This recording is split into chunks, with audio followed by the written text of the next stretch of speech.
point being is that if my partner goes after my foot, the first thing I want to make sure I do not do is try to disconnect. I'm actually going to engage.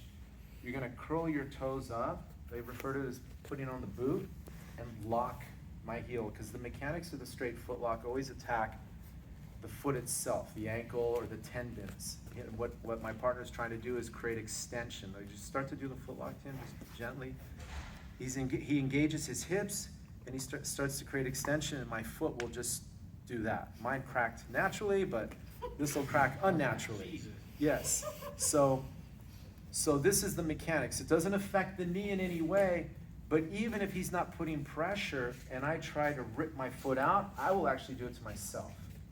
The other thing you have to be careful with is if he's holding my foot tight, the one thing we don't want to start doing is trying to create rotation, because now we're stressing our knee. So as you see, escape is not the option. The subject we're going to cover this morning is just defense. And the way I like to look at this is, I think of my opponent's, his arm positioning.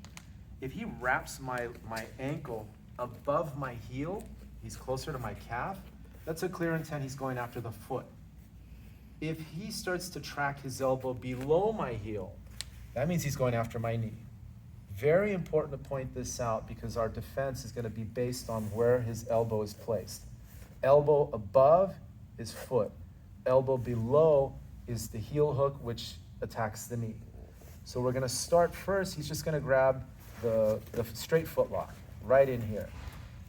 Because it's no gi, I mean, it's good if we can get some element of arm control, arm fighting, but the primary thing I need to do is change the angle of my body, because what I cannot allow is when he starts to create extension and apply his hips and turn to his stomach, these are all the finishing mechanics, I'm stuck because of this knee.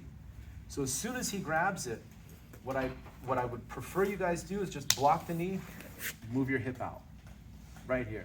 Now I can hold on to his arms, but the primary thing here now is I start to connect. No twisting, I just stay close to him, just to make sure that we release that grip. I'm gonna start right here, then lock, and before all that extension starts, put my foot on the mat, my hand here. It's physically, if you gotta remember, just always assume your partner's gonna be bigger and stronger. Physically difficult to move this leg out of the way. I block it, move my hip out. And now just do your best to come forward. Do not try to extract your foot. We just wanna kill his leverage, and his leverage is always gonna come from his hip. As soon as they grab. Can I hold his arms? For sure. Anything, if you're stuck here, anything where I can keep him from engaging his hips will save me, but this is just temporary. If I hold him close, see, it's hard for him, but eventually he's gonna wear through that, and if he stays committed to the attack. So that's why I always look at when they're attacking that foot, block the knee, move your hip out, and then come close to him. Don't worry about taking your foot out. Just make sure he loses his leverage point, which is that shin. So we're gonna start with that one first. We're gonna go above the ankle and just stay in the pocket. No extension, no twisting, no turning. We stay in there and work defense, okay? Any questions? Let's go. 1, 2, 3. Oh.